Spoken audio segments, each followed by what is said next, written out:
નમસ્કાર।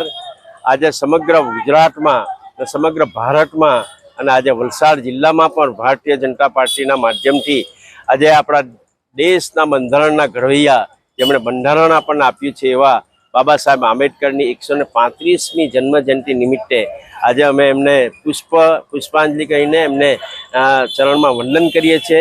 બાબા સાહેબ આંબેડકર જેવું પાત્ર જે આપણને દેશને મળ્યું છે અને દેશનું બંધારણ એમણે જે બનાવ્યું છે, દરેક જનતા દરેક સમાજને હિતમાં લઈને જે દેશનું બંધારણ બનાવ્યું છે, ખરેખર એમને નમન કરવા જોઈએ।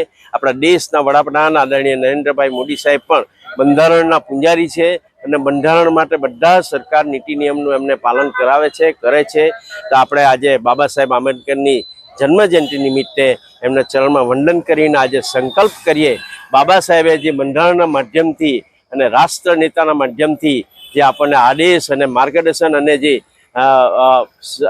કામ કર્યું છે, એમના આદેશના અને માર્ગદર્શન હેઠળ આપણે ચાલીએ એવા સંકલ્પ કરીએ અને ભારત દેશને આપણને ક્યાં સર્વોત્તમ સ્થાને જાય એવા માટે બાબા સાહેબના આદેશના સિદ્ધાંતને આગળ લઈને આપણે ચાલીએ એવી સૌ નાગરિકોને અપીલ કરું છું। આપણે સૌ એમનો અમલ કરીએ એવી વિનંતી કરું છું। આભાર। ભારત માતા કી જય।